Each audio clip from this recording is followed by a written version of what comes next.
Приветствую всех на моем канале, моих постоянных зрителей и читателей, а также тех, кто попал на мой канал впервые или случайно. Сегодня я занимаюсь консервацией, а именно буду делать сладкую аджику на зиму.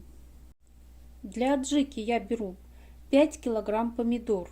Помидорки должны быть сладкие, сочные и мясистые. У меня сорт называется Peak Paradise.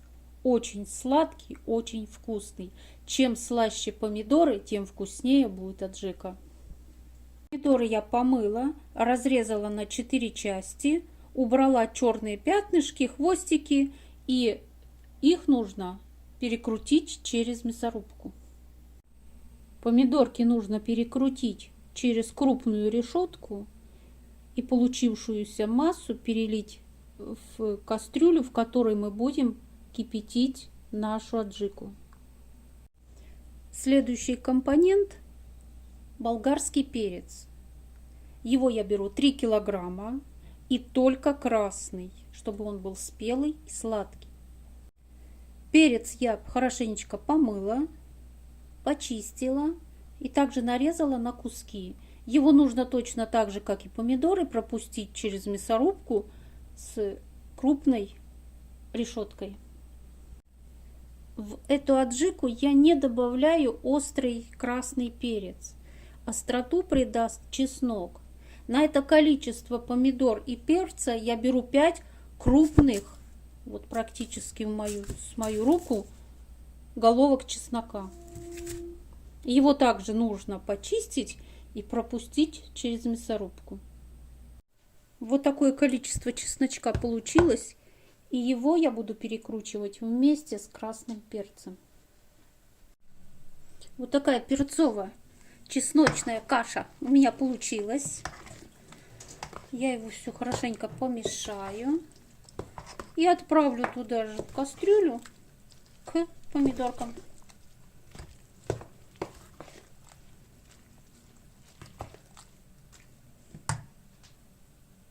Здесь тоже все хорошо перемешаю, чтобы получилась однородная масса.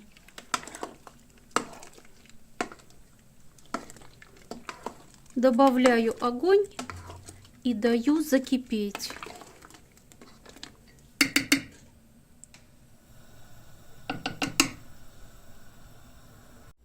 Моя аджика начинает закипать, и я начинаю добавлять сюда все специи. Сначала я добавляю столовую ложку уксусной кислоты 70%.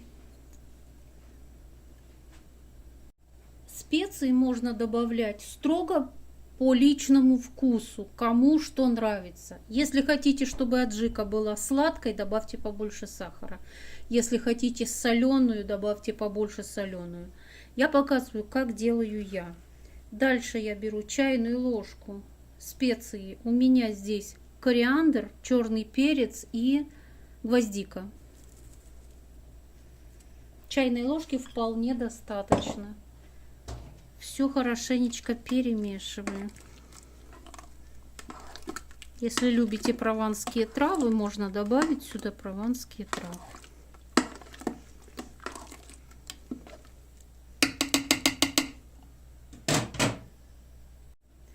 Дальше я добавляю стакан сахара. Если помидоры очень сладкие, то стакана сахара бывает достаточно. Если кисловатые, добавьте еще. Я все время пробую. Мне кажется, сахара можно добавить еще, поэтому я добавляю еще полстакана.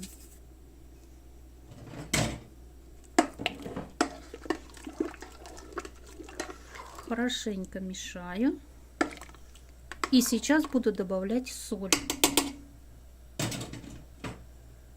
Сейчас я добавлю 3 столовые ложки соли и буду пробовать на вкус.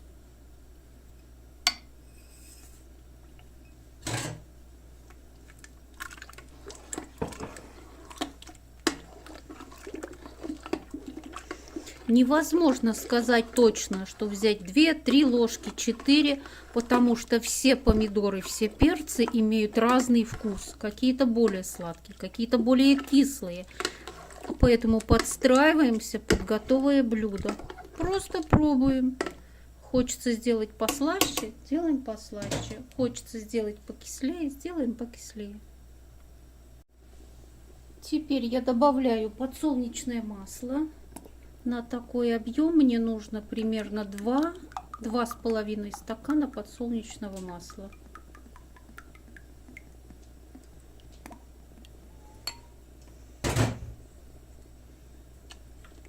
Раз.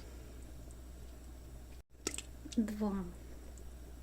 Подсолнечное масло просто улучшает вкус аджики. Она прямо раскрывается и стает очень вкусная. Все.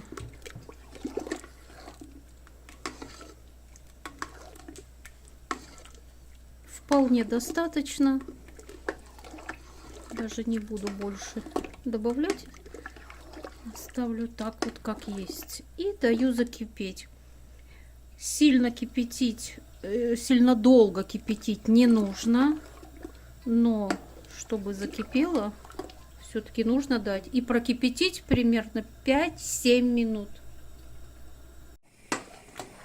Так, с момента закипания у меня прошло 7 минут. Я помешала. Выключаю. И хочу показать свой маленький секрет. Аджика получается жидковатая. Для того, чтобы она была погуще, я вот придумала вот такой вот способ. Я беру маленький друшлачок и собираю сок. Его также закрываю в банку. Очень хорошая заправка для борща, в щи, в рассольник. Ну, в общем, в первые блюда. Можно даже в супчик добавить. Ароматная, вкусная и полезная. Сейчас я так соберу примерно 2 баночки по 750 грамм. И оставшаяся аджика будет густая-густая. Вот такой вот маленький мой секрет. Остальную аджику разливаем по баночкам. Кому как удобно. Кто-то любит винтовые крышки, кто-то любит на закатке. Мы пользуемся и теми, и другими. Вот такое количество баночек аджики у нас получилось. 13 банок по 0,5, 1 баночка 750 и 2 баночки 750 соус для борща. Это полезно, это вкусно. Рекомендую. А на этом я со всеми прощаюсь. Желаю всем всего самого-самого хорошего. И, конечно же, до встречи в следующих видео. Пока-пока.